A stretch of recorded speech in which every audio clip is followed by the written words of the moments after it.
বালাগাল উলা বিকামালিহি কাশাফাদ দুজা বিজামালিহি হাসনাত জামিউ। ওই যে বুড়ো, উনি খুব বড় আলেম, উঠে এনে মঞ্চে বসতে দাও। আল্লাহুম্মা আমিন। ربنا ظلمنا أنفسنا وإن لم تغفر لنا وترحمنا لنكونن من الخاسرين।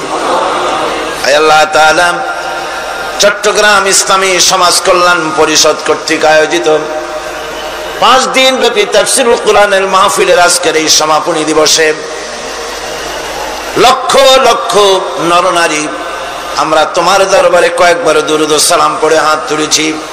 মেহেরবানি করে দুরূদ ও সালামটুকু সোনার মদিনায় নবী পাকের রওজা মুবারকে পৌঁছিয়ে দাও। तमाम পৃথিবীর মাটির নিচে যত মুমিন মুমিনাত শুয়ে আছেন তাদের আরোহার পরে সওয়াব পৌঁছিয়ে দাও।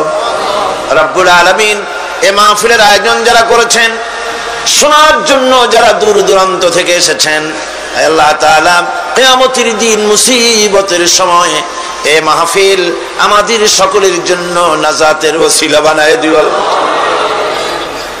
ইয়া রব, करम तू अगर करे वो बात दे जुबां को जो दिल पर असर करे। रब्बना तक़ब्बल मिन्ना इन्नका अंतस समीउल अलीम व तुब अलैना इन्नका अंतत तव्वाबुर रहीम। सुब्हान रब्बिका रब्बिल इज्जति अम्मा यसिफून व सलामुन अलल मुरसलीन अल्हम्दुलिल्लाहि रब्बिल आलामीन। सम्मानित सभापति, হাজারাত উলামায়ে কিরাম,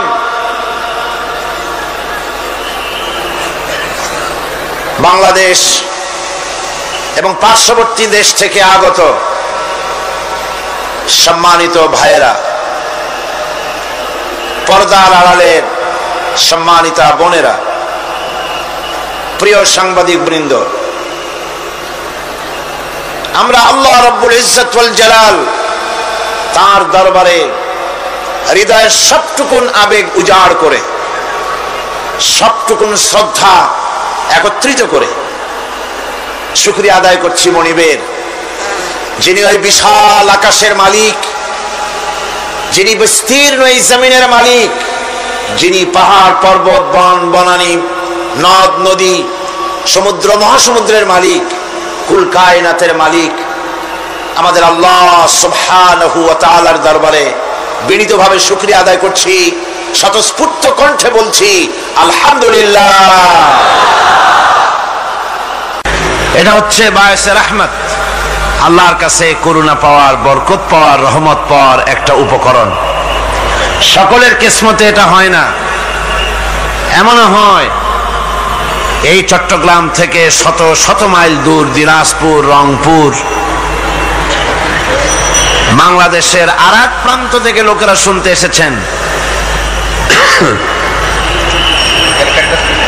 প্রতিবেশী দেশ ভারত থেকে লোকেরা এসেছেন, বার্মা থেকে এসেছেন। আবার এমনও হয়েছে যে মাহফিলের একদম কাছে ঘর বাড়ি, মাহফিলে আসার কিসমত হয় নাই। এটা হলো একটা সৌভাগ্যের ব্যাপার, খুশকিসমতির ব্যাপার। তকদিরে না থাকলে এগুলো কেউ তকদিরে ঘষে দিতে পারে না। এটা একটি জান্নাতি মাহফিল, এটি একটি মোবারক মাহফিল, এটি জালসায়ে রহমানি। ওর থেকে শ্রেষ্ঠ মাহফিল আর কোনটা হতে পারে যে মাহফিলে বয়ান হয় আল্লাহ পাকের কালাম? এর থেকে শ্রেষ্ঠ মাহফিল তো আর হতেই পারে না। এ মাহফিলে কথা হয় আল্লাহর, কথা হয় তার রাসূল পাক সাল্লাল্লাহু আলাইহি ওয়াসাল্লামের। এর দ্বারা মানুষ হেদায়েত পায়। সুতরাং এখানে আসতে পারাটা সৌভাগ্যের ব্যাপার। আপনারা জানেন মক্কি জিন্দেগিতে রাসূল করিম সাল্লাল্লাহু আলাইহি ওয়াসাল্লাম এই কোরআন নাজিল হওয়ার পূর্বে যে অবস্থাটা ছিল, সেই মানুষগুলিকে, সেই বর্বর সভ্যতা বিবর্জিত কুসংস্কারাচ্ছন্ন এই জাতিটিকে কিভাবে রাসূল করিম সাল্লাল্লাহু আলাইহি ওয়াসাল্লাম কোরআন দিয়ে তাদের চরিত্রের কি বিরাট পরিবর্তন আনলেন। রাসূলের কাছে কোনো জাদুর কাঠি ছিল না, আলাদিনের কোনো প্রদীপ ছিল না, এমন কিছু ছিল না যা এর ঘষা দিয়ে অথবা জাদুর ছোঁয়া দিয়ে মৃত্যুপ্রায় জাতিকে প্রাণ দিয়ে দিলেন, অন্ধ জাতিকে চক্ষুষ্মান করে দিলেন, জড় পদার্থগুলিকে দুনিয়ার শ্রেষ্ঠ মানুষ বানায় দিলেন। কি করে এটা হলো? কবি হালি বলেছেন, উতর কর গারে হেরা সে সুয়ে কওম আয়া, उतर कर गारे हेरा से सोए कौम आया और एक नुस्खे किमिया साथ लाया। हेरा पहाड़ থেকে নেমে এলেন সরওয়ারে দো আলম সাল্লাল্লাহু আলাইহি ওয়াসাল্লাম।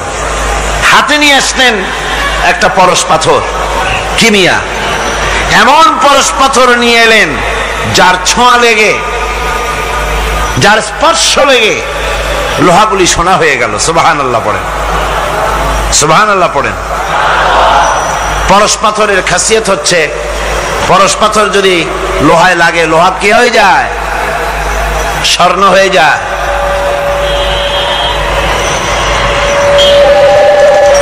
কত বড় জাহিল হলে পরে আল্লাহ নবী হত্যা করতে আসতে পারে। হযরত ওমর এলেন নবীকে হত্যা করার জন্য। সেই হযরতে ওমর এই ওহীর জ্ঞানের সংস্পর্শে আসার সাথে সাথে আল্লাহ পাক তার মর্যাদা এত বাড়ালেন, নবীজি বললেন আমার পরে তো কেউ নবী হবে না, যদি কেউ হতো অবশ্যই ওমর নবী হয়ে যেতেন। সুবহানাল্লাহ বিহামদিহি। হযরত ওমরকে অধপতনের অতল তলদেশ থেকে মানবতার শীর্ষে, চরিত্রের শীর্ষে কে পৌঁছে দিল? এই ওহীর জ্ঞান এর পেছনে কাজ করেছিল, এ কোরআন কাজ করেছিল। আল্লাহর প্রতি ঈমান মানুষকে দীনতা থেকে, হীনতা থেকে, নীচতা থেকে উদ্ধার করে মর্যাদার উচ্চ শিখরে আরোহণ করিয়ে দেয়। সে অন্যের নিকটে হাত পাতত, সে গাছের সামনে মাথা নত করত, সে পাথরের সামনে মাথা নত করত, সাপকে ভয় পেত, সাপকে পূজা করত। কিন্তু যখন এই মানুষটি আল্লাহর উপরে ঈমান আনলো, যখন এই মানুষ পড়ল লা ইলাহা ইল্লাল্লাহু মুহাম্মাদুর রাসূলুল্লাহ, জোরে পড়েন না, লা, মাইকটা আমার কানে আওয়াজ আসে না, কি জোরে আওয়াজ হচ্ছে, সেই জন্য আমার অসুবিধা হচ্ছে। এমন হওয়া উচিত যাতে আমি শুনতে পাই।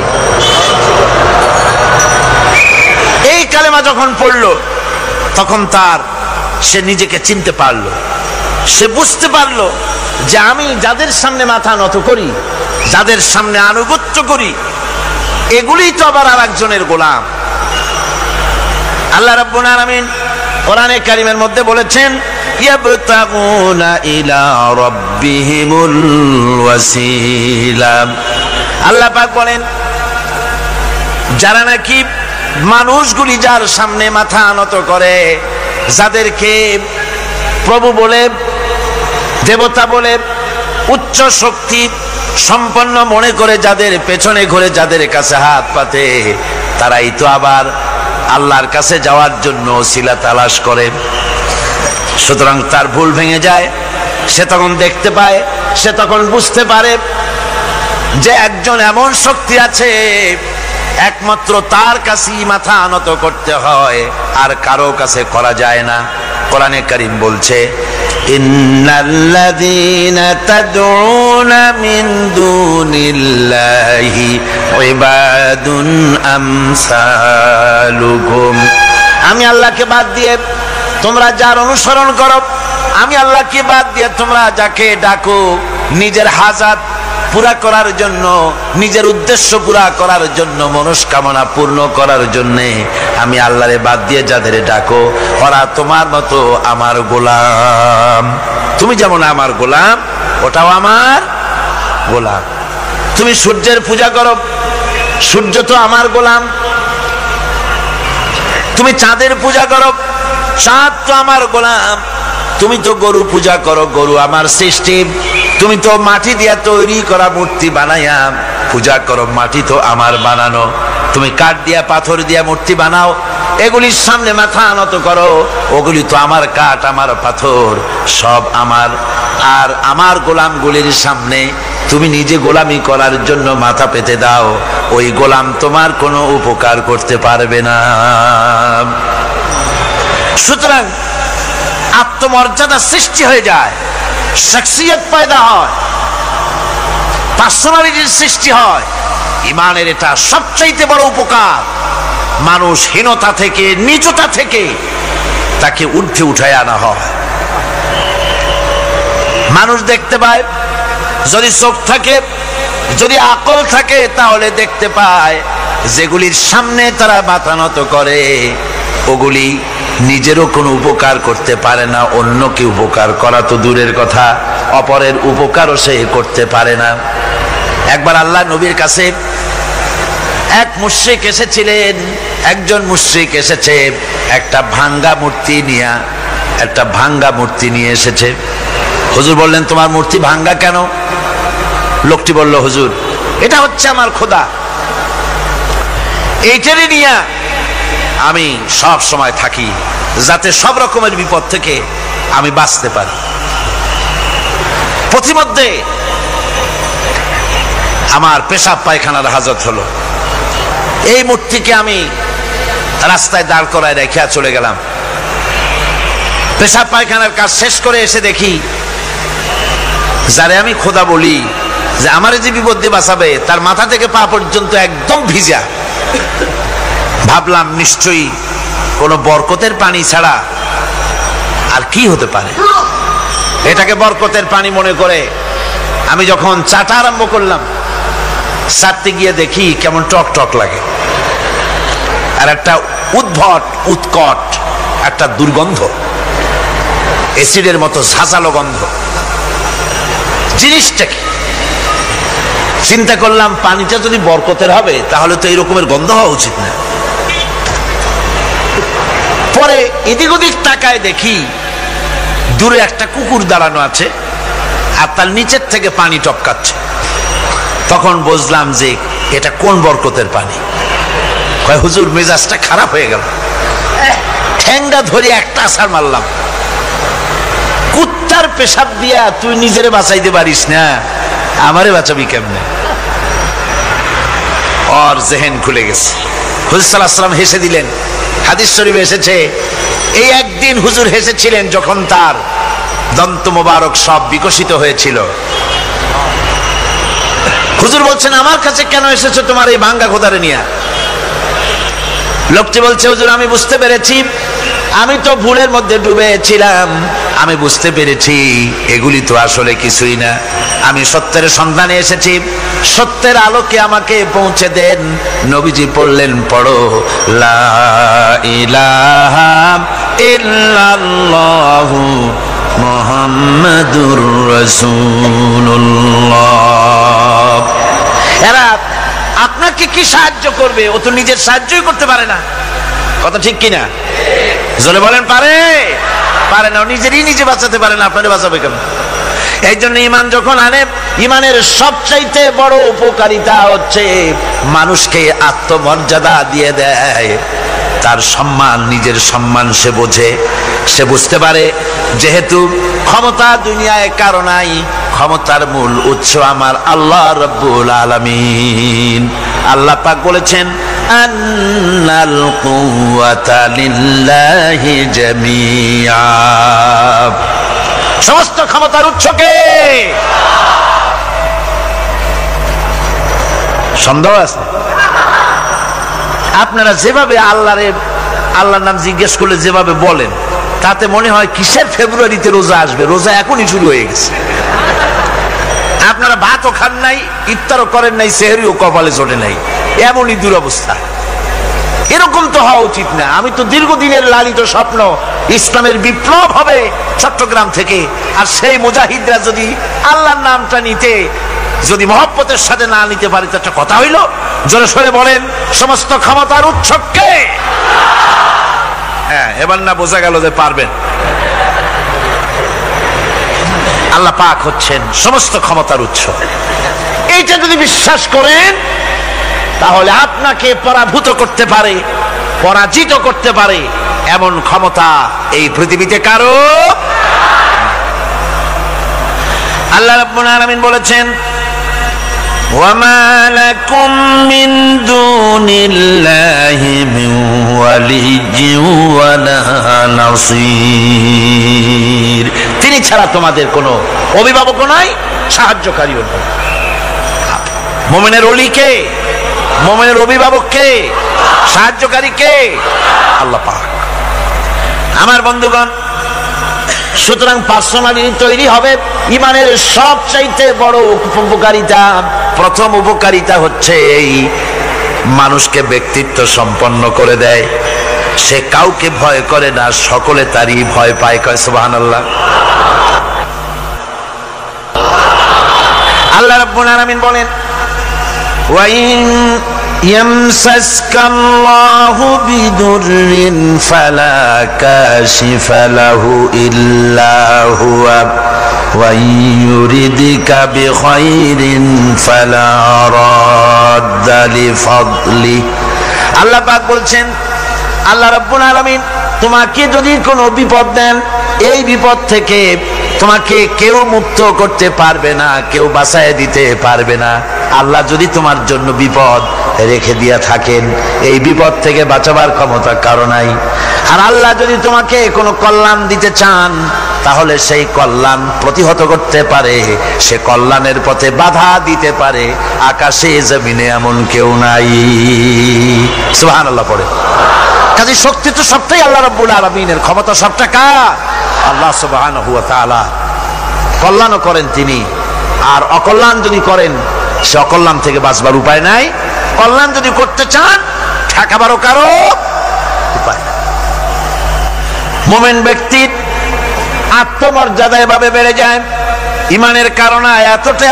ইমানের কারণে তার আত্মমর্যাদাটা এত বেড়ে যায় যে সে হক কথা বলতে গিয়া রিজেকের চিন্তা করে না, চাকরির চিন্তা করে না। হক কথাটা যদি বলি, আমি সরকারি চাকরি করি, হক কথা বললে পরে চাকরি থাকবে না। ইমামতি করি, হক কথা বললে পরে চাকরি থাকবে না। এই জাতীয় হীনমন্যতা তার মনের ভিতরে জায়গা পাবে না। যেহেতু কোরআন তার শিখাইছে, কিসের ভয়? রিস্কের চিন্তা করো। রিস্কের চিন্তা করার কোনো দরকার নাই। কোরআন তোমাকে বলে দিয়েছে, ঈমান এনেছো তুমি যার উপরে, ইন্নাল্লাহা হুয়ার রাজ্জাকু যুল কুওয়াতিল মাতিন। নিশ্চিতভাবে আল্লাহই হচ্ছেন মহান রিজেক দাতা। নিরঙ্কুশ ভাবে রিজেকের চাবিকাঠি তারই হাতে। তা আমার রিজেক যদি আল্লাহর হাতে হয়, এটা যদি বিশ্বাস করি, তাহলে মেম্বারের উপরে দাঁড়িয়ে হক কথাটা বলতে ভয় পাই কেন? চাকরি করি, হক কথাটা বলতে পারি না কেন? সরকারের কাছে আমার রিজেক নয়, সেক্রেটারির কাছে, মুতাওয়াল্লির কাছে আমার রিজেক নয়। আমার খাদ্য কার কাছে? আমার রিজেক কার কাছে? এটা হলো সবচেয়ে বড় ভয়। ইমানের দাবি করে ঠিক, ওয়াজ নসিহত করেও ঠিক, মানুষকে উপদেশ দেয়ও ঠিক, কিন্তু মনের মধ্যে ভয় একটু থেকেই যায়। যদি চাকরিটা যায় তাহলে বিবি বাল বাচ্চা নিয়ে বাঁচবো কেমনে, এটা থাকে মনের ভিতরে এক চিন্তা। একজন টিচার তার ছাত্রদেরকে শিখাইছিলেন যে বিসমিল্লাহর এত ফজিলত, নদীর উপর থেকে বিসমিল্লাহ বলে হাজে গেলে তাও হাজে যাওয়া যায়, খাওয়ার নৌকা ছাড়াই পানির উপর দাঁড়িয়ে যাওয়া যায়। একটা ছেলে, একটা ছাত্র এই কথাটা এমন বিশ্বাস করলো, নদীর পাড়ি দিয়ে, তার বাড়ি ছিল নদীর ওপার, প্রতিদিন খেওয়া পার হইয়া মাদ্রাসায় আসতো। বিশ্বাস সে করছে পুরাটাই, আর বিসমিল্লাহ বলে পাও দিয়ে হাঁটিয়া চলে গেল পার হয়ে। এটা কোনো কোরআন নয়, হাদিস নয়, শোনা কথা। তারপরে একদিন তার মা তাকে বলেছে, তোমার হুজুরকে একটু দাওয়াত দাও আমাদের বাড়িতে। হুজুরের দাওয়াত দিছে, মিলাদের দাওয়াত শুনে হুজুর তো খুব খুশি। তারপরে ছাত্রের সঙ্গে রওনা হয়েছে। নদীর ঘাটে এসে দেখে যে নৌকা নাই। আরে বাবা, নৌকা নাই, পার হবো কেমনে? হুজুর কোন কি, নৌকার দরকারটা কি? আপনি না বলছেন বিসমিল্লাহ বলে হেঁটে যাওয়া যায়। আমি তো ওইটা শোনার পর আমি প্রত্যেক দিন তো এই কাম করিয়ে আসি, নৌকা টুকো লাগে না।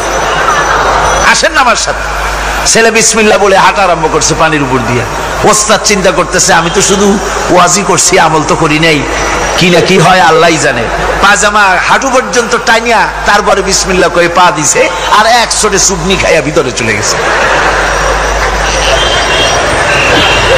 সুতরাং মুখ দিয়া বললে হবে না, বিশ্বাস করতে হবে, ইয়াকিন রাখতে হবে রিজকের মালিক আল্লাহ। হক কথা, কাউকে ছেড়ে দেব না, এটা বলবোই, তাতে আমার চাকরি থাকুক আর চাকরি যাক। এর নাম হলো আত্মমর্যাদা। এর নাম কি? আত্মমর্যাদা। নইলে আপনি মসজিদের ইমাম, আর দুর্ভাগ্যজনক সত্য, মসজিদের ইমামগুলি অধিকাংশ ক্ষেত্রে এমন সব সেক্রেটারি মোতাওয়াল্লি হয় যারা ইসলামী আদর্শকে বিশ্বাসী করে না। কথাটা ঠিক কিনা? ধর্মনিরপেক্ষতাবাদী, কিন্তু মসজিদের সেক্রেটারি, মাদ্রাসার সেক্রেটারি, ঈদগাহের সেক্রেটারি। কারণ মুসল্লিরা ভাবে ওনার পয়সা বেশি, ওনারই নেতা বানানো উচিত।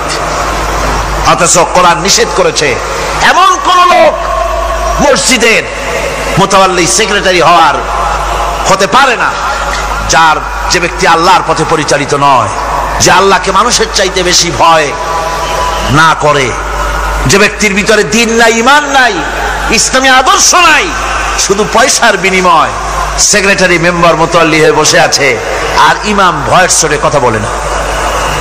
আছেন এমন? আচ্ছা, হক কথা। মাদ্রাসা, মসজিদ, ওয়াজ মাহফিল, চাকরির জায়গা, কোর্টে, কাছারিতে, আদালতে, সর্বত্র মোমেন ব্যক্তি বলতে পারবে তখন যখন ঈমান বিল্লাহ পোক্ত হবে। আল্লাহর প্রতি ঈমানটা যখন পোক্ত হবে, তখন সে বুঝবে এ চাকরি আমার পায়ের গোলাম। এখানে যদি আমার চাকরি না থাকে, অন্য জায়গা থেকে রিস্কের ব্যবস্থা আল্লাহ পাক আমাকে করে দিবেন।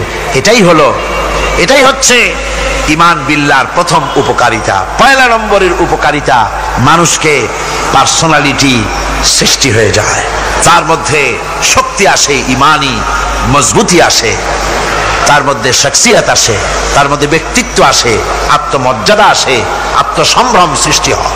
এটা হলো পয়লা নম্বরের উপকার।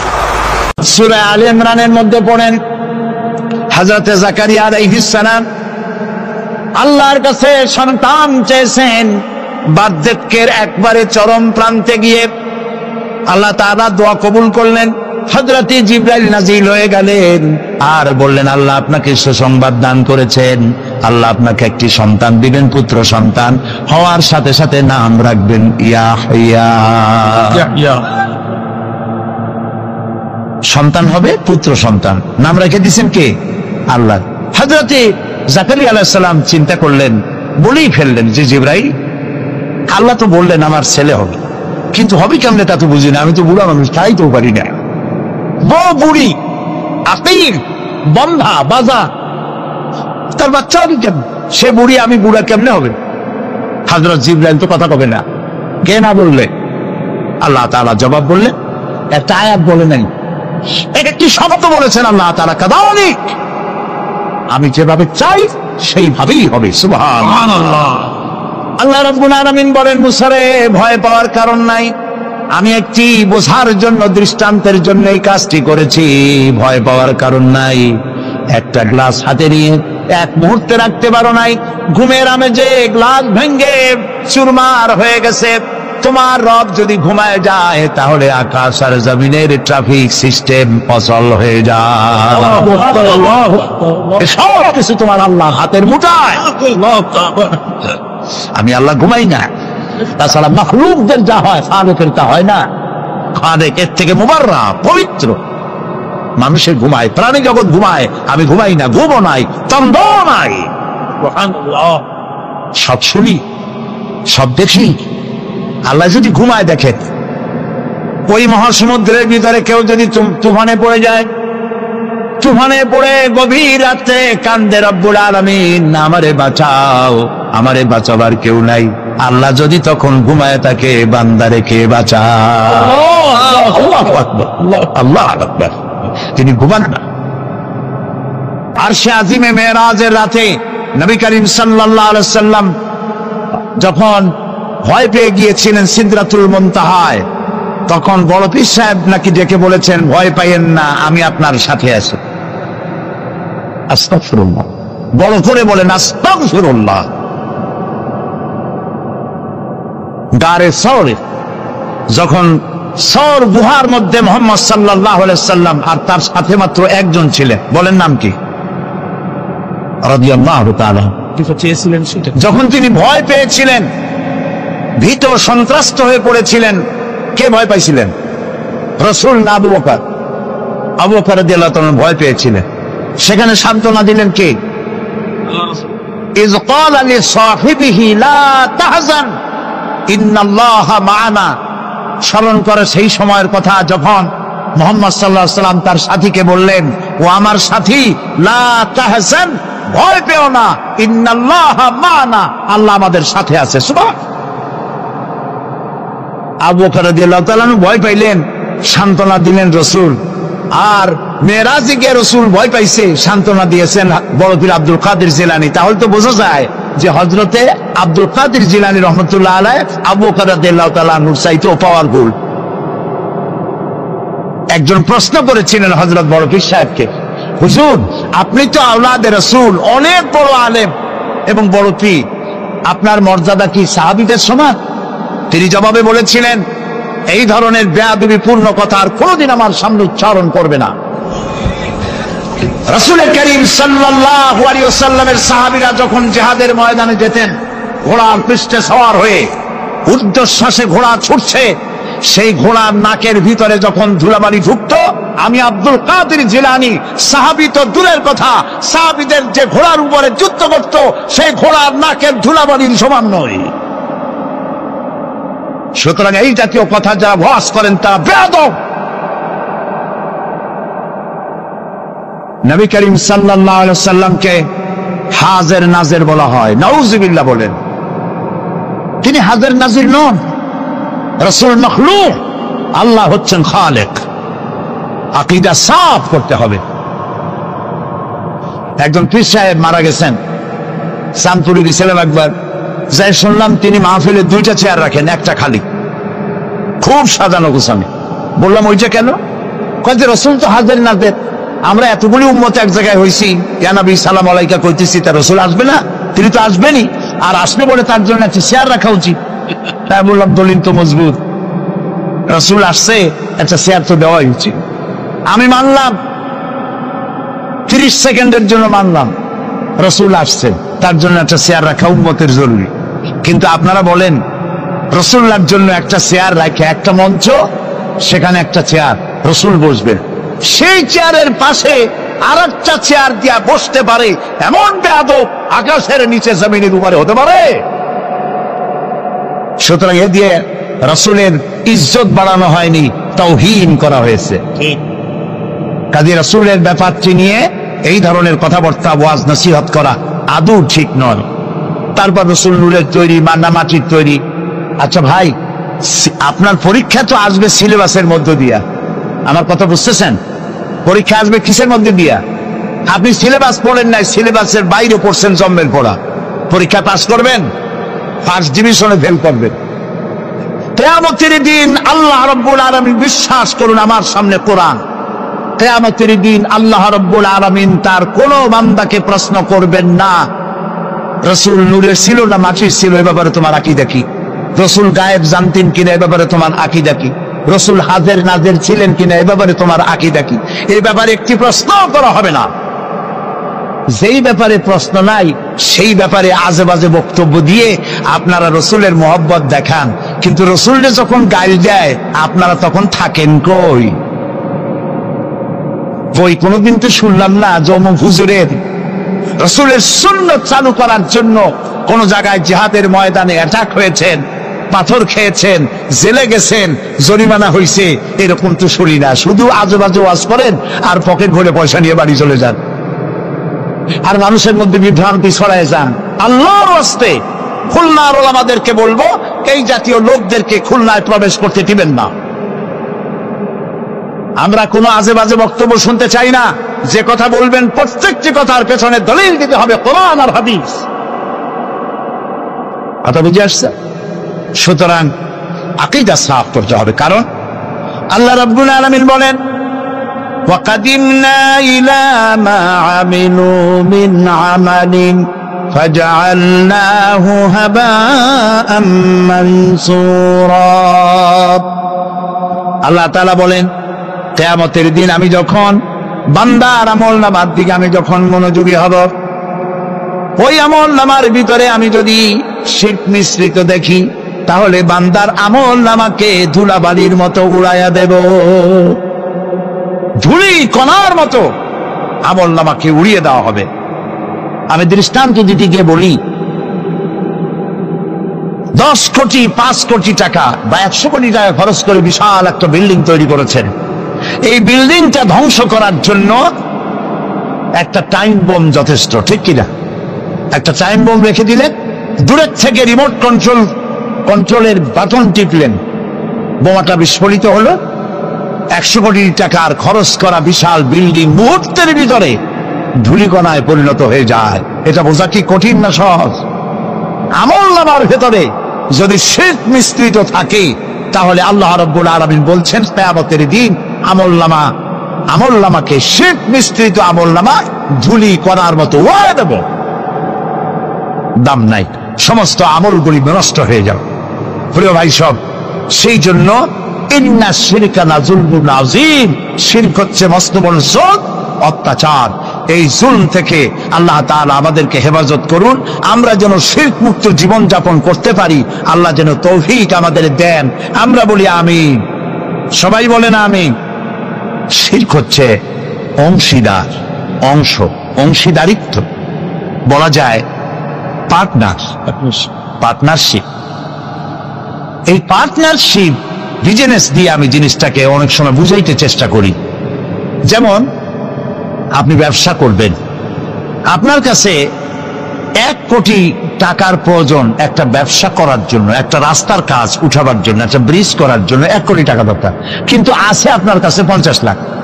এখন আর 50 লাখ টাকা যার কাছে পাওয়া যায়, এরকম একজন পার্টনার আপনার দরকার বলেই আপনি একজন পার্টনার খোঁজেন, ঠিক কিনা?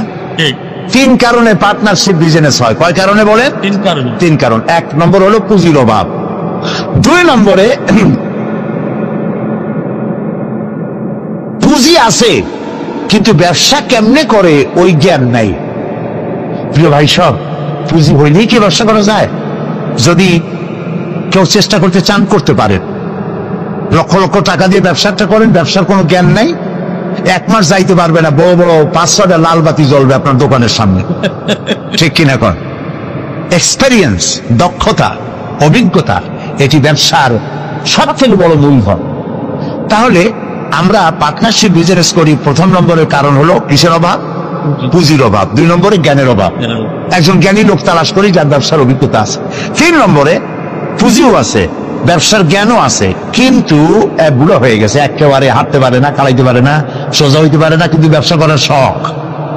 সেই জন্য একজন স্বাস্থ্যবান, আমানতদার, দিয়ানতদার, যোগ্য একজন লোক তিনি তালাশ করেন। তাহলে 3 কারণে পার্টনারশিপ বিজনেস হয়। কয় কারণ? খুব লক্ষ্য করেন।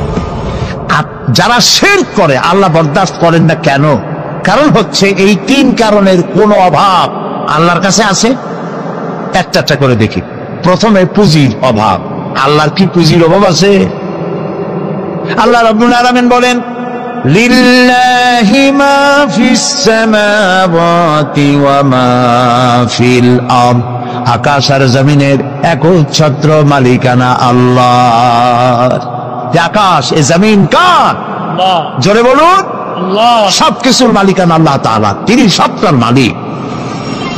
সাগরকে নগর বানান, নগরকে সাগর বানান, আমিরকে ফকির বানান, ফকিরকে আমির বানান, যা খুশি ফাআলুল লিমা ইউরিদ। যা খুশি তাই তিনি করতে পারেন, সবটার মালিক। কাজী তার কাছে কোনো পুঁজির অভাব নাই, এই জন্য পার্টনারশিপ বিজনেস করার আল্লাহর কোনো দরকার নাই। গেল এক। 2 নম্বরে অভিজ্ঞতার অভাব, এক্সপেরিয়েন্সের অভাব। আল্লাহর অভিজ্ঞতার অভাব, আল্লাহর জ্ঞানের অভাব। আল্লাহ তাআলা বলছেন ওয়াল্লাহু ইয়ালামু ওয়া আনতুম লা তা'লামুন, আল্লাহ সব জানেন, তুমি কিচ্ছু জানো না। কে বলেছেন? আল্লাহ তাআলা বলেছেন কিচ্ছু জানো না। ওয়ামা উতীতুম মিনাল ইলমি ইল্লা কালিলা। আল্লাহ যদি বলতেন ওয়ামা উতীতুম মিনাল ইলমি ইল্লা কালিল, তাহলে কিছু পাইতাম। এখানে তিনি বলেছেন ইল্লা কালিলা, একেবারে কিছু না, সামান্যতম। সামান্য না, সামান্য আর সামান্যতম দুই কথা কি এক? যে সামান্যটারে সামান্য করতে করতে অল্প একটু দিছে, একেবারেই কম। কিন্তু সেই কমটা কত বেশি? সুবহানাল্লাহ বলেন না আগে, সেই কমটা কত বেশি? আকাশে মহাশূন্যে ওজন নামক একটা স্তর আছে। ওজন মানে মাপার ওজন না, এটার বানান হচ্ছে OZONE, ওজন। একটি লেয়ার আছে, ওজন লেয়ার। এটা কে বানাইছে? আল্লাহ বানিয়েছেন। কেন বানিয়েছেন? সূর্যের আলট্রা ভায়োলেট রে, অতি বেগুনি রশ্মি, এটি অত্যন্ত মারাত্মক ক্ষতিকর। এটি যেন পৃথিবীর মাটিতে না আসে। যদি পৃথিবীর মাটিতে আসে তাহলে প্রাণী জগৎ ক্যান্সার আক্রান্ত হয়ে সব মারা যাবে। এই জন্য আল্লাহ তাআলা ওজোন স্তর এভাবে রেখে দিয়েছেন, টাইট করে। বিজ্ঞানীরা তারা দেখতে পেল সেই ওজোন স্তরে ফাটল ধরেছে।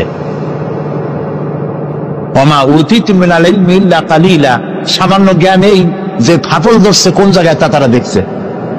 এই ফাটল দিয়ে অতি বেগুনি রশ্মি আসতে পারে পৃথিবীতে। ফাটলো কেন? সেই ফাটার জন্য আল্লাহ দায়ী না, বা তার ফেরেশতারাও দায়ী না।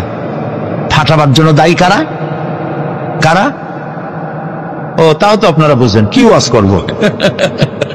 ফাটাবার জন্য আমরা দায়ী। কিভাবে ফাটাইলাম?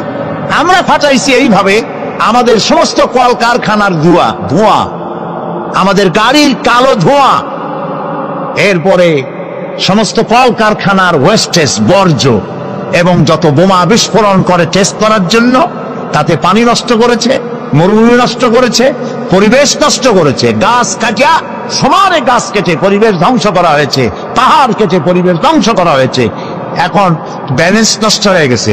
অ্যান্টার্কটিকা নামক একটা মহাদেশ আছে, এই মহাদেশে কোনো মানুষ নাই, শুধু প্রাণী আছে, পেঙ্গুইন, আর আছে শ্বেত ভল্লুক। শুনতেছেন? এই যে এখানে আছে শুধু বরফ আর বরফ।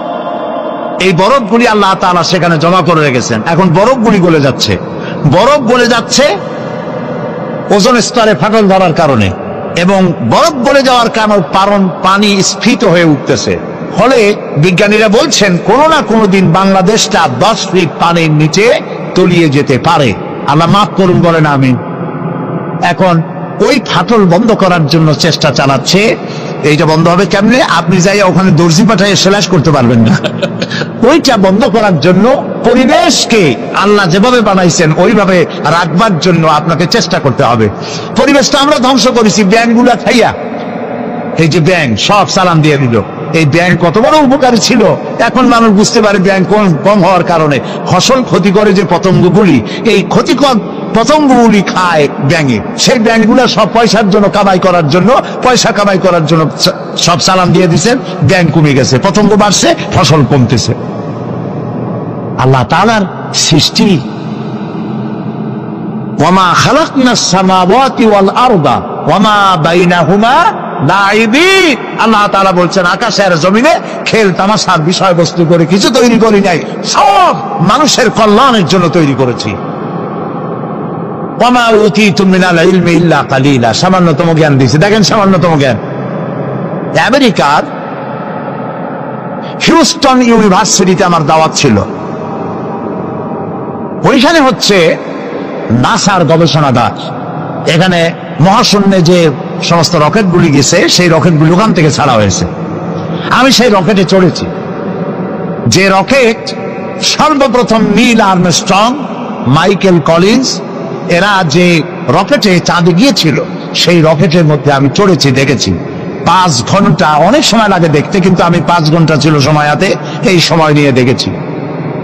ওই যে মহাশূন্যে চলে গেল তারা, এই যাওয়ার জন্য রকেট যখন যায় তখন এই ধরনের জামা কাপড় পরে যেতে পারে না, কারণ মাধ্যাকর্ষণ শক্তি পার হয়ে যাওয়ার পর ওখানে আবার মাধ্যাকর্ষণ আছে। প্রত্যেকটি সৌর জগতের প্রত্যেকটি গ্রহ উপগ্রহের আলাদা আলাদা ল অফ গ্রাভিটেশন আছে। সুবহানাল্লাহ।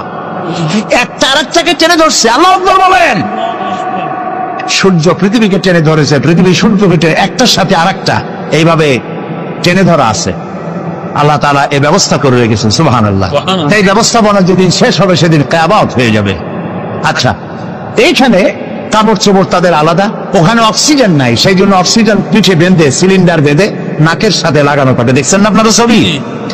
এরপরে তারা যে খানাগুলো খায় সেই খাবারের জন্য এই রকমের প্লেট হবে না, সেটা ম্যাগনেটিক প্লেট হবে।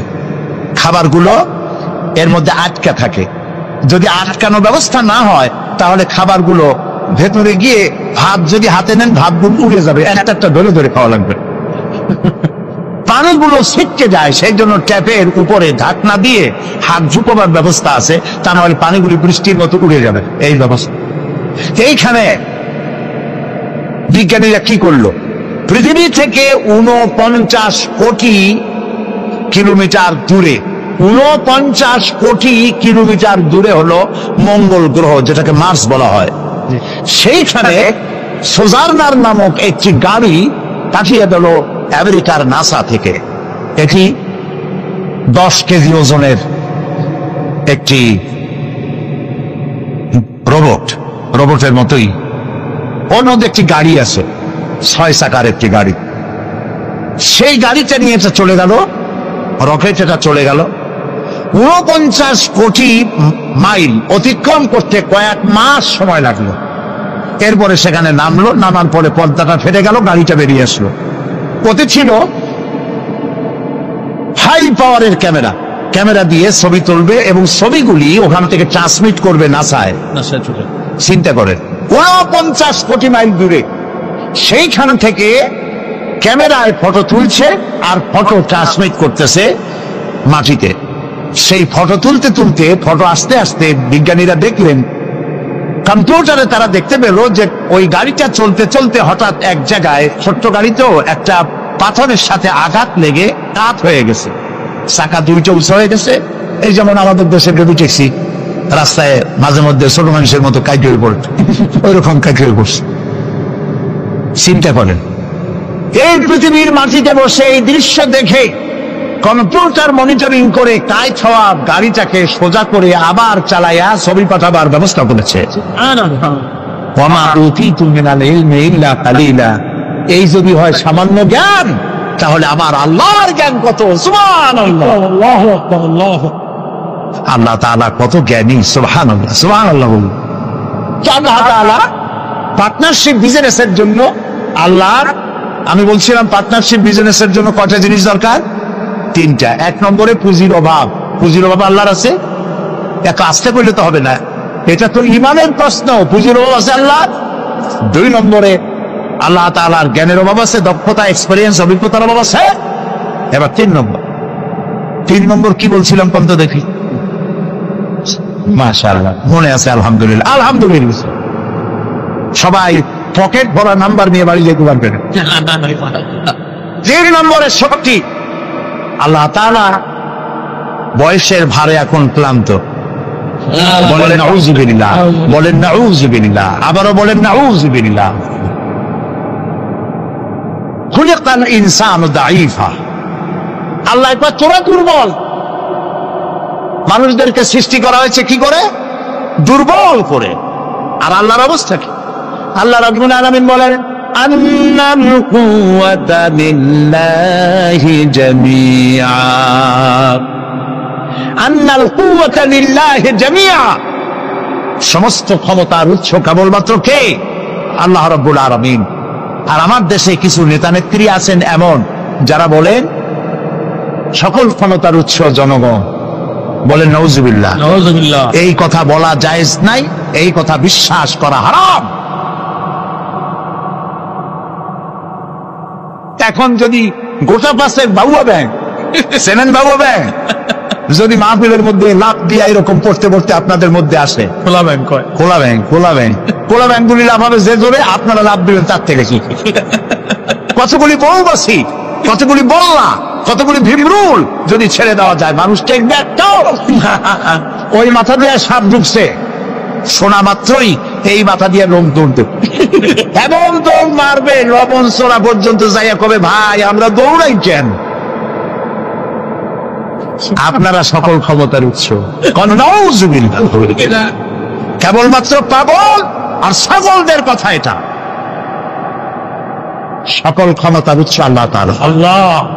কেউ যদি মনে করে যে এই কথা বললে জনগণ খুশি হবে, আমাদের ভোট দেবে, ভোট দিয়া ক্ষমতায় থাকা যায় না। ক্ষমতায় রাখার মালিক আল্লাহ। কে মালিক? আল্লাহ তাআলা মালিক। যারে খুশি উঠাবে, যারে খুশি নামাবে। ক্ষমতা কার? আল্লাহ। আল্লাহ তাআলা। সুবহানাল্লাহ করতে ইচ্ছা করে না। তো আনাল কুওয়াতা লিল্লাহি জামিআন, সমস্ত ক্ষমতার উৎস কেবলমাত্র আল্লাহ। এক আঙ্গুল আকাশের দিকে উঁচু করে বলেন, ক্ষমতার মালিক বলেন আল্লাহ, আল্লাহ, আল্লাহ। আলহামদুলিল্লাহ। ক্ষমতার একচ্ছত্র মালিক, যা খুশি তাই তিনি করতে পারেন। সুতরাং এই তিনটি কারণের কোন কারণ তার মধ্যে নাই বলে আল্লাহ জুলম এটাকে বলেছেন, এটাকে বলেছেন শিরক, জুলমুন আযীম। অবশ্যই লা জুলমুন আযীম, অবশ্যই মারাত্মক অপরাধ জুলম। অপরাধ করা যাবে না, আল্লাহর সাথে কাউকে শরীক স্থাপন করা যাবে না। দেখেন শরীকটা কি? আল্লাহ তাআলা তিনি এমন সত্তা, তার সত্তা সম্পর্কে জানাতে হবে। তিনি কোথায়? আল্লাহ তুমি কই? সকলে কয়, অনেকে বলে যে তিনি সব জায়গায়। বলে না ভাই, আল্লাহ কই? কয় সব জায়গায়। এ কথা কি ঠিক? না, এটা ঠিক না। আল্লাহ সব জায়গায় হইলে তাহলে তো কত খারাপ জায়গাও আছে, আছে না দুনিয়ায় খারাপ জায়গা? আমি নাম নিলাম না, তাহলে তো আল্লাহ সেসব জায়গায় থাকতে হয়। নাউজুবিল্লাহ বলেন। আল্লাহ কোথায়? তা আল্লাহরই জিজ্ঞেস করা দরকার যে আল্লাহ তুমি কই? আল্লাহ তাআলা আমরা প্রশ্ন করার আগে সওয়ালে মুকাদ্দারের জবাব দিয়েই ফেলেছেন। আল্লাহ রাব্বুল আলামিন বলেছেন, আর রাহমানু আলাল আরশি ইসতাওয়া। আল্লাহ তাআলা আছেন আরশে আজিমে। কোথায় আছে বলেন? আরশে আজিম। আরশে আজিমে আছে। লা তাখুযুহু সিনাতু ওয়ালা নাওম, ঘুমও নাই তন্দ্রাও নাই। আল্লাহ কয় 6 দিনে আকাশ আর জমিন বানাইছি, আমি ক্লান্ত হই নাই। সুবহানাল্লাহ। সুবহানাল্লাহ। তার ক্লান্তি নাই, তার তন্দ্রা নাই। মুসা আলাইহিস সালাম বলেছেন, আল্লাহ তুমি নাকি ঘুমাও না। আল্লাহ কয় বিশ্বাস করো না? কয় আল্লাহ বিশ্বাস করি, তো আমি বুঝি না, না ঘুমায় পারে কেমনে? বুঝি না। ইব্রাহিম আলাইহিস সালাম এরকম বলেছিলেন, রাব্বি আরিনি কাইফা তুহিয়াল মাউতা। আল্লাহ তাআলা মরারে জিন্দা বানাও কেমনে? আল্লাহ কয় আওয়ালাম তুমিন, বিশ্বাস করো না? কয় বিশ্বাস করি। বিশ্বাস না করি পারা যায়? আমি নবী মানুষ, বিশ্বাস করি। তবে কিনা কানে শোনা কথা আর চোখে দেখা একটু তো ব্যতিক্রম হয়। যদি তুমি আমার দেখাও, ওয়ালাকিন লিয়াতমাইন্না কালবি, তাহলে আমার কলজাটা ঠান্ডা হয়ে যায়। আল্লাহ কয় যখন তুমি বিশ্বাস করো তখন বুঝাইতে আর কোনো অসুবিধা নেই। আল্লাহ বুঝাইছে না? কেমনে বুঝাইছে সেটা আলাদা ওয়াজ, সেটা এখানে করবো না। মুসা আলাইহিস সালাম বললেন, আল্লাহ তাআলা তুমি নাকি ঘুমাও না। আল্লাহ কয় যে সত্যিই তো তাই, ঘুমাই না। তুই বিশ্বাস করো না? কয় করি, বুঝি না। আল্লাহ কয় বিশ্বাস করো, কষ্ট বুঝাই দেই। এক গ্লাস পানি আনো। এক গ্লাস পানি আনা হলো, দাঁড়া যাবো। আল্লাহ মুসারে করলেন পানি নিয়ে দাঁড়াও, আর ঘুমের করলেন মুসারে ধর। মুসা আলাইহিস সালাম ঘুমে ধরলো, হাত শিথিল হয়ে এক গ্লাস পড়ে ভেঙে গেল। মুসা আলাইহিস সালাম ভয় পেয়ে গেলেন। আল্লাহ রাব্বুল আলামিন বলেন, মুসারে ভয় পাওয়ার কারণ নাই, আমি একটি বোঝার জন্য, দৃষ্টান্তের জন্য এই কাজটি করেছি। ভয় পাওয়ার কারণ নাই। একটা গ্লাস হাতে নিয়ে এক মুহূর্তে রাখতে পারো নাই। ঘুমের আমেজে গ্লাস ভেঙ্গে চুরমার হয়ে গেছে। তোমার রব যদি ঘুমায় যায় তাহলে আকাশ আর জমিনের ট্রাফিক সিস্টেম অচল হয়ে যায়। সব কিছু তোমার আল্লাহ হাতের মুঠায়। আমি আল্লাহ ঘুমাই না। তাছাড়া মাখলুকদের যা হয় খালেকের তা হয় না। খালেক এর থেকে মুবাররা, পবিত্র। মানুষের ঘুমায়, প্রাণী জগৎ ঘুমায়, আমি ঘুমাই না। ঘুমও নাই, তন্দ্র নাই। সব শুনি, সব দেখি। আল্লাহ যদি ঘুমায় দেখেন, ওই মহাসমুদ্রের ভিতরে কেউ যদি তুফানে পড়ে যায়, তুফানে পড়ে গভীর রাত্রে কান্দে রব্বুল আলামিন, আমারে বাঁচাও, আমারে বাঁচাবার কেউ নাই। আল্লাহ যদি তখন ঘুমায় তাকে বান্দারে কে বাঁচাও? আল্লাহু আকবার, আল্লাহু আকবার। তিনি ঘুমান না, তার শোনার মধ্যে কোনো সীমাবদ্ধতা নাই। আমার শোনার মধ্যে সীমাবদ্ধতা আছে। ওই মাহফিলের ওই কোণা থেকে কেউ আওয়াজ দিলে আওয়াজ এখানে আসবে না, ঠিক না? খুব জোরে চিল্লানি না দিলে এখানে আসবে না। তাহলে আমাদের শোনার মধ্যেও সীমাবদ্ধতা আছে। আল্লাহর এরকম আছে না? মহাসমুদ্রের অতল তলদেশে শৈবালের গায়ে লাগানো ছোট্ট একটি পোকা, যা মাইক্রোস্কোপ যন্ত্র ছাড়া দেখা যায় না, এমন ছোট্ট একটি পোকা যদি ক্ষুধার জ্বালায় চিৎকার মারে, নদীর ভিতরে কেউ শোনে না, জমিনে কেউ শোনে না, অন্তরিক্ষে কেউ শোনে না। আল্লাহ রাব্বুল আলামিন বলেন, ওই পোকার আওয়াজও আমি শুনতে পাই। সামিউন বাসীর, দেখতে পাই আর শুনতে পাই। সুবহানাল্লাহ। ওই আল্লাহর সাথে আপনি শিরক করবেন কেন? অর্থাৎ যা কিছু আল্লাহর কাছে পাওয়া যায় গায়ব থেকে, আবার কথাটা খুব বিষয়টা কঠিন, সেজন্য একটুখানি মন দিয়ে শুনতে হবে। যা কিছু, যেসব সাহায্য অদৃশ্য থেকে পাওয়া যায়, ওইগুলি আপনি অন্য কারো কাছে চাইতে পারবেন না। কিন্তু যা কিছু মানুষের কাছে পাওয়া যায় তা চাইতে পারবেন।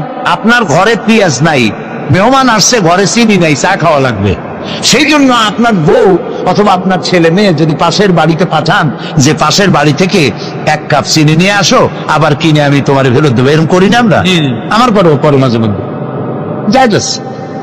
বাড়ি বানাবো, আমার টাকায় কুলাচ্ছে না, 2 লাখ টাকা 5 লাখ টাকা ধার করা লাগবে, আপনি চাইতে পারবেন? যাই যাচ্ছে, নিশ্চয়ই যাই যাচ্ছে। আদারবার যাই যাচ্ছে। জায়েজ নাই কোনটা? ওইটা জায়েজ নাই যেটা মানুষ দিতে পারেন। দিতে পারে কি? আল্লাহ তাআলা। সেইটা মানুষের কাছে চাইতে পারবেন না। সে যেমন বিবাহ হয়েছে 8-10 বছর, বাচ্চা হয় না, এই বাচ্চা আপনি কোন পীর সাহেবের কাছে চাইতে পারবেন না। এটা কোনো মাজারে গিয়ে চাইতে পারবেন না। এটা কোনো জিন্দা পীর অথবা কোনো মৃত্যু পীরের কাছে চাইতে পারবেন না। এবং এই উদ্দেশ্যে আপনি কোনো মানতও করতে পারবেন না কোনো পীরের নামে, কোনো মাজারের নামে। কথা কি বুঝে আসতেছে ভাই? কথা বুঝে আসতেছে? আল্লাহ রাব্বুল আলামিন বলেন, আমি কাউকে কন্যা দেই, কাউকে ছেড়ে দেই, কাউকে কন্যা দেই, কাউকে পুত্র দেই, কাউকে কন্যাও দেই, পুত্রও দেই, কাউকে কিছুই দেই না। সুবহানাল্লাহ। আল্লামা ইবনে কাসির এই আয়াতের ব্যাখ্যায় লিখেছেন, এই যে আল্লাহ তাআলা বললেন কাউকে কন্যা সন্তান দেই, কাউকে পুত্র সন্তান দেই, লক্ষ্য করুন এই আয়াতের ব্যাখ্যায় আল্লামা ইবনে কাসির রাহমাতুল্লাহ আলাইহি লিখেছেন, যেই দম্পতির প্রথম হয় কন্যা সন্তান তারা বরকতপূর্ণ, আল্লাহর রহমত তাদের উপরে। কারণ আল্লাহ পুত্র দিয়ে শুরু করেন না, আল্লাহ শুরুই করেছেন কন্যা দিয়া। সুবহানাল্লাহ। আল্লাহ তো কথা বলেন নাই যে আমি কাউকে পুত্র দেই, কাউকে কন্যা দেই। আল্লাহ শুরু করছেন কি দিয়া? কন্যা দিয়ে। এই জন্য যার কন্যা হয় আগে সে ভাগ্যবতী। কিন্তু আমাদের কপাল খারাপ পুরুষগুলা, আশা করে ছেলে হবে, ছেলে হবে, যেই হলো মেয়ে মুখ কালো হয়ে যায়, শ্বশুর বাড়ি যায়। নাউজুবিল্লাহ বলেন। প্রিয় ভাই সব, সন্তান চাইতে হবে কার কাছে? আল্লাহর কাছে। মানুষের কি খারাপ আকীদা, বলে কি আল্লাহর ধন খাজারে দিয়া আল্লাহ গেছে খালি হইয়া, কেউ ফেরে না খালি হাতে। আমি জানি, কিন্তু আমি টেস্ট করলাম। এই গান গাওয়া জায়েজ নাই, বিশ্বাস করাও কত বড় মারাত্মক কথা। আপনার কি চিন্তা করছেন? আল্লাহর ধন খাজারে দিয়া আল্লাহ গেছে খালি হইয়া, তাহলে আল্লাহর অবস্থা এখন তো খুবই করুন। কিছু দরকার হলে খাজার কাছে দরখাস্ত করা ছাড়া জোরে কর নাউজুবিল্লাহ, নাউজুবিল্লাহ, কি মারাত্মক। আপনি যাচ্ছেন পীরের কাছে, খাজার কাছে বাচ্চা চাইতে। পীরেরা খাজারা বড় না নবীরা বড়? তাও তো আসতে কইলেন, নবীরা বড়। আসতে বলছেন এই কারণে বইপত্রে প্রায় লাগে 3 পয়গম্বর, মনে হয় পীর আগে পয়গম্বর পরে। এটা কি ভুল কথা? পৃথিবীর সব পীর, সব আলেম যদি এক জায়গায় হয়, একজন নবীর জুতার সমান হবে না। প্রিয় ভাই সব, সেই নবীর সন্তান নাই, নবী কানছে কার কাছে? আল্লাহ সূরা আলে ইমরানের মধ্যে পড়েন, হযরতে জাকারিয়া আলাইহিস সালাম আল্লাহর কাছে সন্তান চেয়েছেন। বার্ধক্যের একবারে চরম প্রান্তে গিয়ে আল্লাহ তাআলা দোয়া কবুল করলেন। হযরতে জিবরাইল নাজিল হয়ে গেলেন আর বললেন, আল্লাহ আপনাকে সুসংবাদ দান করেছেন, আল্লাহ আপনাকে একটি সন্তান দিবেন, পুত্র সন্তান। হওয়ার সাথে সাথে নাম রাখবেন ইয়াহইয়া। ইয়া সন্তান হবে, পুত্র সন্তান। নাম রেখে দিয়েছেন কে? আল্লাহ। হযরতে জাকারিয়া আলাইহিস সালাম চিন্তা করলেন, বলেই ফেললেন যে জিবরাইল, আল্লাহ তো বললেন আমার ছেলে হবে, কিন্তু হবে কেমনে তা তো বুঝি না, আমি তো বুড়া মানুষ, তাই তো পারি না। বউ বুড়ি, আকির, বন্ধা বাজা, তার বাচ্চা হবে কেমন? সে বুড়ি, আমি বুড়া, কেমনে হবে? হযরত জিবরাইল তো কথা কবে না, কে না বললে? আল্লাহ তাআলা জবাব বললেন, একটা আয়াত বলে নাই, এক একটি শব্দ বলেছেন আল্লাহ তাআলা, কাদালিক, আমি যেভাবে চাই সেইভাবেই হবে। সুবহানাল্লাহ। আল্লাহ চাইনি কি না হোক। এই বুড়া বয়সে আল্লাহ ছেড়ে দিলেন কে? জাকারিয়া আলাইহিস সালামকে। কে দিয়েছেন? চিল্লা বলে আল্লাহ। আল্লাহ তাআলা তাকে সন্তান দিয়ে দিয়েছে। আল্লাহ কিছু, আল্লাহ একটা মানুষ বানাবেন, খালি কতটুকু মাটি হইল হইল, মা বাবু লাগবে না, মাও লাগবে না, পারছেন না বানাইতে? কারে বানাইছেন? এরপরে বাপেরও দরকার নাই, খালি একটা মেয়ে লোক হলি হলো, পারছেন না বানাইতে? কারে বানাইছেন? ঈসা আলাইহিস সালাম। ইন্নাল্লাহা আলা কুল্লি শাইইন কাদির। সমস্ত জিনিসের উপরে ক্ষমতা রাখেন কে? আল্লাহ। আল্লাহ আল্লাহ। আমার মা বোনেরা যারা এসেছেন, আমার ভাইয়েরা যারা এসেছেন, ওয়াদা করুন মানুষের কাছে, কোন পীর সাহেবের কাছে, কোন হুজুরের কাছে এই মনের বাসনা রাখবেন না যে উনি আপনার আশা পূরণ করতে পারবেন। এই বাসনা রাখবেন না। পারবেন? এই মনটা, মন এরকম তৈরি করতে পারবেন? আল্লাহ যেন তৌফিক দেন, বলেন আমিন। মাজারে টাকা দিচ্ছে লোকেরা, আহারে মানত করে, আল্লাহ ছেলে যদি হয় খানজান আলী পীর সাহেবের কুমির ভাত খাওয়াই আসবো না, কি খাওয়াই? মুরগি খাওয়াই আসবে, আহারে। আচ্ছা আপনারা বলেন, কুমিরের মর্যাদা বেশি না মানুষের মর্যাদা বেশি? আরে গরিব মানুষের যদি এই দৃশ্য দেখে কান বিয়ার বলবে, আল্লাহ মানুষ না হইয়া খানজান আলীর দিকে যদি কুমির হইতাম, তাও মুরগি খাইতে পারতাম। আস্তাগফিরুল্লাহ। আমরা বলি আস্তাগফিরুল্লাহ। আহারে কি কপাল পোড়া মুসলমান। বাইজিদ বোস্তামি রহমতুল্লাহ আলাইহির মাজার দেখলাম চট্টগ্রাম। ইতিহাস বলে না যে ওখানে ওনার মাজার আছে, একবার আসছিলেন, এটা আছে, কিন্তু মাজার আছে ইতিহাসটা বলে না। ওইখানে বড় একটা পুকুর, ওর মধ্যে আছে কচ্ছপ, বড় বড় কচ্ছপ, সাতনা পড়ে গেছে গাছ। আহারে মুসলমান, মাথা একটু আমার চোখ দিয়ে দেখা, মুসলমান ডাকলাই বসা কি বলে ছাগলের কলজিয়া, গরুর কলজিয়া কেটে কেটে নিয়ে গেছে কচ্ছপের খাওয়ায়। আর কচ্ছপের কত বুঝি কর, কচ্ছপের পায়ে হাত দিয়ে চুমা খায়। আহারে আশরাফুল মাখলুকাত আল্লাহ বানাইলো, ওয়ালাকাদ কাররামনা বানি আদম। আদম সন্তানকে সম্মান দিলাম, সেই সম্মানিত আদম সন্তান তারা গেল কসমের কদমুজি করতে। নাউযুবিল্লাহি মিন যালিক। দেখলাম গাছ, অনেকগুলি গাছ আছে, এই গাছে দূরের থেকে দেখলাম এত ফল। আমি বললাম যে এত ফল হয়েছে গাছে, কি গাছ? কাছে গিয়ে কি ফল? ফল টল না, ইট আর পাথর ঝুলানো। আমি জিজ্ঞেস করলাম যে ইট পাথর কেন, এগুলো কারা ঝুলাইছে? কয় ঝুলাইছে মেয়ে লোক আসছে যাদের বাচ্চা হয় না, ওরা ইট আর পাথর ঝুলাইছে। আমি বললাম এর সিগনিফিকেন্স কি, এর দর্শনটা কি, ঝুলাইলে কি হয়? বা তাদের ধারণা গাছে ইট পাথর ঝুলাই ছিল যেমন একটা ভাত, ওই রকম পেটের মধ্যে ভার হইতে হইতে বাচ্চা হয়ে যাবে। বলে বলে কোথায় গেছি আমরা, কোথায় চলে গেছি? বলেন নাউযুবিল্লাহ। প্রিয় ভাই সব, এইগুলি শিরক, এই শিরক থেকে বাঁচতে হবে। চাইতে হবে কার কাছে? সবাই বলেন খেতে দেওয়ার মালিককে, পড়তে দেওয়ার মালিককে, হায়াতের মালিককে, মওতের মালিককে, হাসাবার মালিককে, কাঁদাবার মালিককে, সব কিছুর মালিককে। আল্লাহ নবী তাই বলেছেন, ওয়াইজা সাআলতা ফাসআলিল্লাহ ওয়াইজা ইসতাআনতা ফাসতাইন বিল্লাহ। কিছু চাইতে হইলে আল্লাহর কাছে, কিছু বলতে হলে আল্লাহরে বলো, কিছু চাইতে হলে আল্লাহর কাছে চাও। ইয়াকা নাবুদু ওয়া ইয়াকা নাস্তাঈন। সূরা ফাতিহার মধ্যে সারা জীবন পড়লাম, আয় আল্লাহ তোমারই গোলামি করি, তোমার কাছে সাহায্য চাই।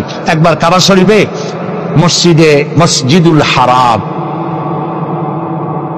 নামাজের ইমামতি করতেছিলেন খতিব আশ-শাইখ সৌদ আশ-শুরাইন। সুবহানাল্লাহ, কি তেলাওয়াত আল্লাহ তাদের জবানে দিয়েছেন। সুবহানাল্লাহ বল। সুবহানাল্লাহ। আল্লাহ তাদের হায়াত দারাজ করুন, বলেন আমিন। আমি খুলনার যারা ধনাঢ্য ব্যক্তি তাদেরকে বলি, হস্ত জীবনে করবেনি একবার, পয়সা যদি থাকে তাহলে ব্যাংকক, সিঙ্গাপুর, হংকং, হাবিজাবাই জায়গায় দৌড়দৌড়ি না করিয়া রমজান মুবারকে উমরা করিয়েছে। রাসূলুল্লাহ বলেছেন, রমজান মুবারকে যে উমরা করলো সেজন্য আমার সাথে হজ আদায় করলো। যাই দেখেন কি মজা, আরে নামাজ পড়তেছে, কয়েক বছর আগের কথা, ইমাম সূরা ফাতিহা পড়তেছেন, ইয়াকা নাবুদু ওয়া ইয়াকা নাস্তাইন পর্যন্ত গিয়ে আটকে গেছে। বারবার পড়তেছে ইয়াকা নাবুদু ওয়া ইয়াকা নাস্তাইন, কান্নার রং পড়ে গেছে গোটা হারামে। আমার জীবনে সূরা ফাতিহার এই জায়গায় এসে এত কান্দাকাটি জীবনে আমিও করি নাই। গোটা হারাম জুড়ে কান্নার রোল পড়েছে কাবা শরীফ সামনে। আল্লাহ সাক্ষী করে পড়তেছি, ইয়াকা নাবুদু, আল্লাহ তোমার গোলামি করি, তোমার কাছেই সাহায্য চাই। সুবহানাল্লাহ বিহামদি।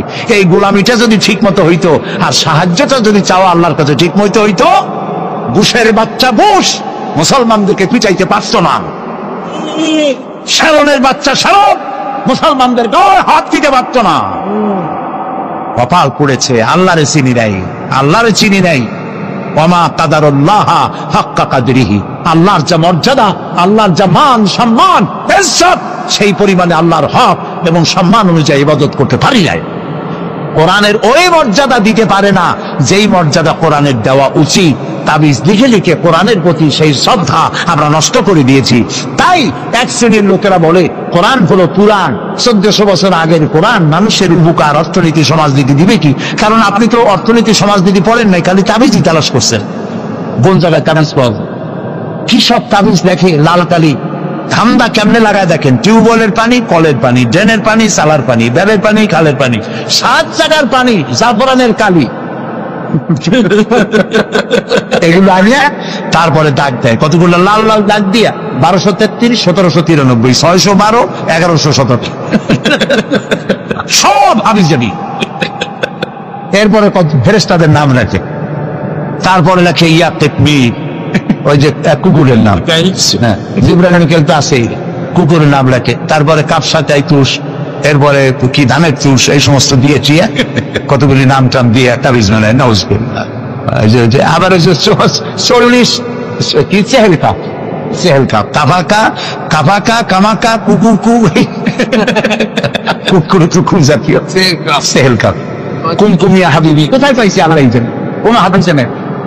শাইখুল হাদিস হযরত মাওলানা মনোয়ার হোসেন মাদানী বসে আছেন, আমি যদি ভুল বলি বলে দিই, আজান কি কোন হাদিসে রাসূলুল্লাহ তাবিজের অনুমতি দেন নাই। হযরতে আব্দুল্লাহ ইবনে মাসউদ রাদিয়াল্লাহু তাআলা আনহু এবং হযরতে হুযায়ফা রাদিয়াল্লাহু তাআলা আনহু সহ অসংখ্য সাহাবী ছিলেন যারা তাবিজকে শিরক বলেছেন, জায়েজ বলেন নাই, শিরক বলেছেন।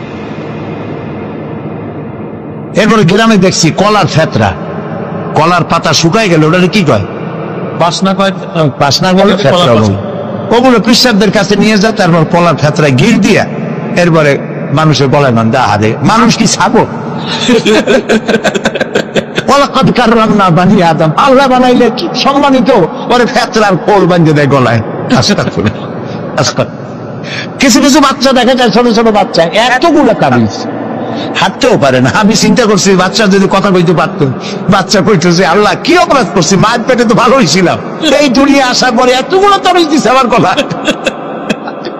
এরপরে আজমিরের সুতা, লাল সুতা, কালো সুতা, পিসাবদের কাছে সুতা নিয়ে যায়, ওরা সুতা ফু দেয়, ফু দেয় গিরে দেয়, ফু দেয় গিরে দেয়।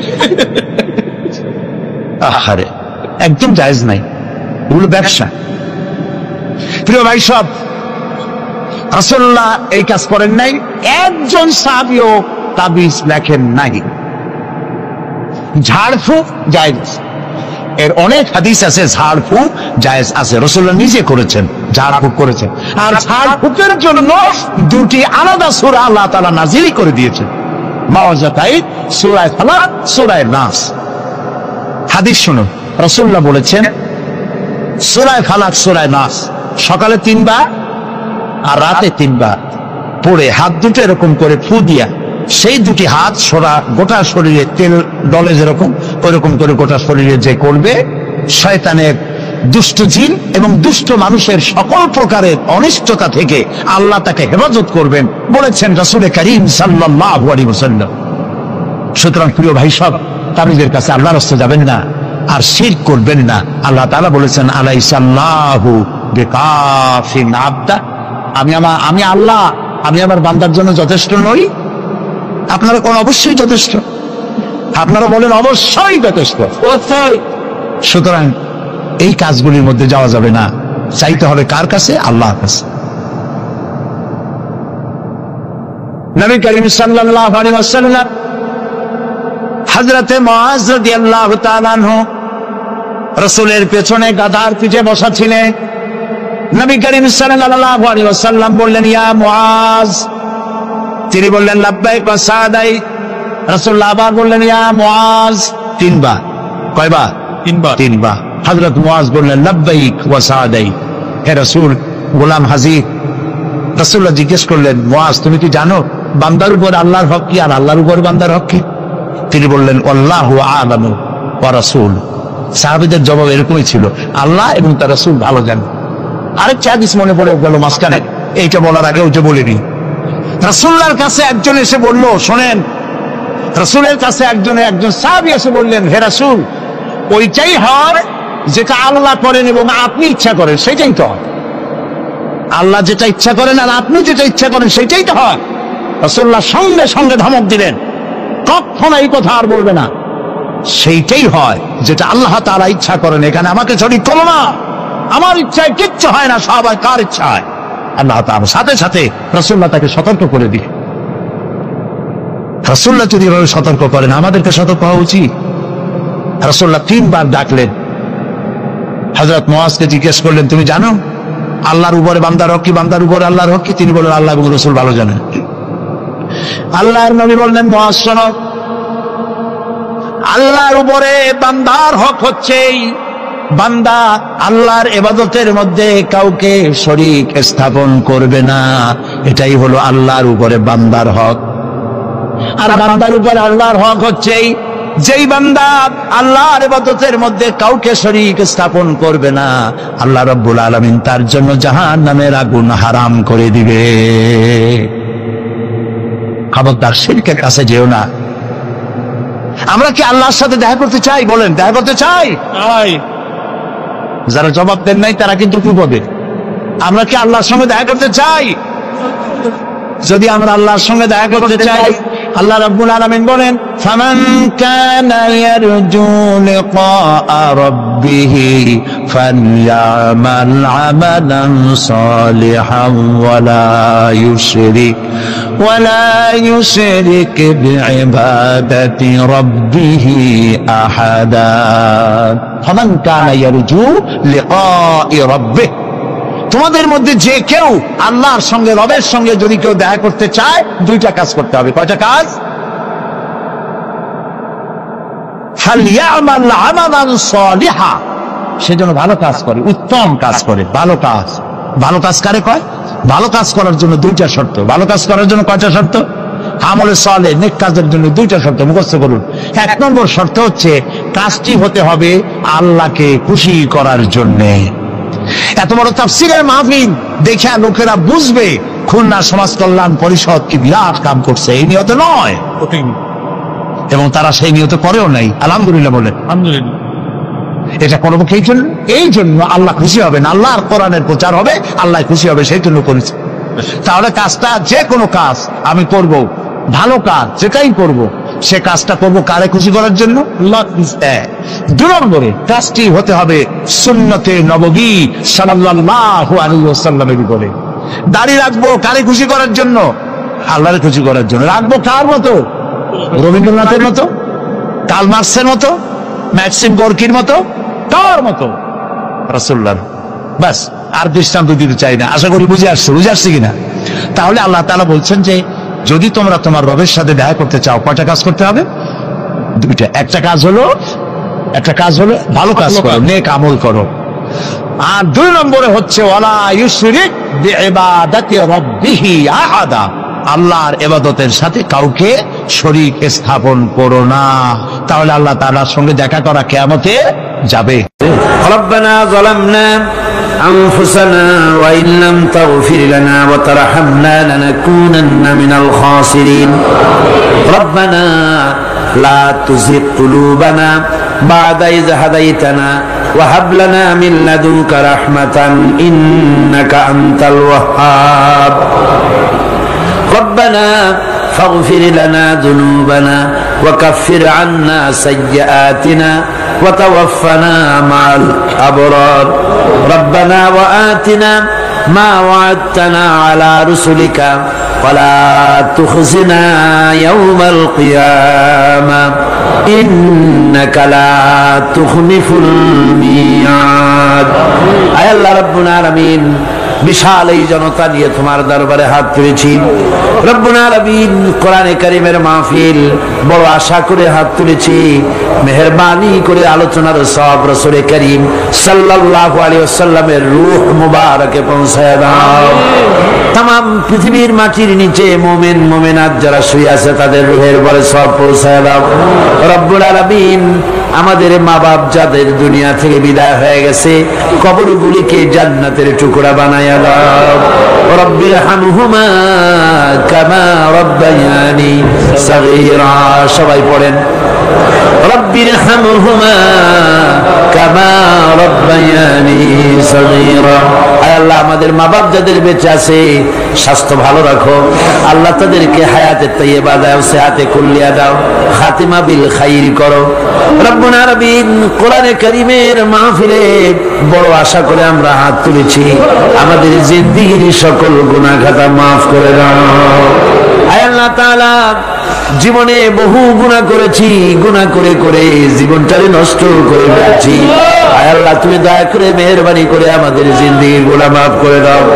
রব্বুল আলামিন না বুঝে সওয়াব মনে করে অনেক শিরক বিদআত আমরা করেছি মনে করেছি ওতে সওয়াব হবে আমরা বুঝি নাই আল্লাহ আমাদের ভুল বুঝানো হয়েছে নিজেরাও ভুল বুঝেছি এভাবে সওয়াবের নিয়তে শিরক বিদআত আমাদের মধ্য থেকে যা হয়েছে আল্লাহ দয়া করে তুমি আমাদেরকে ক্ষমা করে দাও আয় আল্লাহ আমাদেরকে দয়া করে শিরক এবং বিদআত মুক্ত জীবন যাপনের তৌফিক দিয়ে দাও রব্বুল আলামিন এত বড় বিরাট তাফসীরুল কোরআন মাহফিল লক্ষ লক্ষ টাকার প্রয়োজন আল্লাহ টাকা পয়সার অভাব নাই রব্বুল আলামিন তুমি গানি আর আমরা ফকির আয় আল্লাহ এই শহরেতে এমন লোক আছে একজনই মাহফিলের খরচ দিয়ে দিতে পারে আল্লাহ তোমার বান্দাদের দিল তুমি নরম বানায়া দাও কোরআনের মাহফিল কোন বছর ঋণগ্রস্ত থাকে নাই এবারও যেন থাকে না আল্লাহ বাজেট যা আছে তার চাইতে বেশি তুমি মেহেরবানি করে জোগাড় করে দাও রব্বুল আলামিন আরেকটা দোয়া তোমার দরবারে করি চেস্তিয়া বজনিয়া শেষ হয়ে গেল আল্লাহ ওদের সাথে আমাদের রক্তের সম্পর্ক নাই ওদের সাথে আমাদের আত্মীয়তার সম্পর্ক নাই ওদের সাথে আমাদের শুধু ঈমানের সম্পর্ক আল্লাহ ওদেরকে মেরে মেরে কাফিররা শেষ করে দিল মাবুদ বজনিয়ার চেস্তিয়ায় আরেকবার তুমি তোমার রহমতের ফেরেশতা পাঠায় দিয়া সাহায্য করো আল্লাহ কাশ্মীরের মুসলমানদের উপর আরেকবার সাহায্য করো রব্বুল আলামিন এই মাহফিল আল্লাহ যত মানুষ আসে আল্লাহ বড় আশা নিয়ে আসে কোরআনের মাহফিলে অনেকের রোগ ব্যাধি আছে তাদের ধারণা কোরআনের মাহফিলে দোয়া কবুল হয় আল্লাহ তুমি দয়া করে এই ধারণা তুমি মঞ্জুর করে নাও যার যত রোগ আছে বালাই আছে ব্যাধি আছে আল্লাহ সকলকে maaf করে দাও سبحان ربك رب العزة عما يصفون وسلام على المرسلين الحمد لله رب العالمين واجعل آخر كلماتنا عند الموت لا إله إلا الله محمد رسول الله السلام عليكم ورحمة الله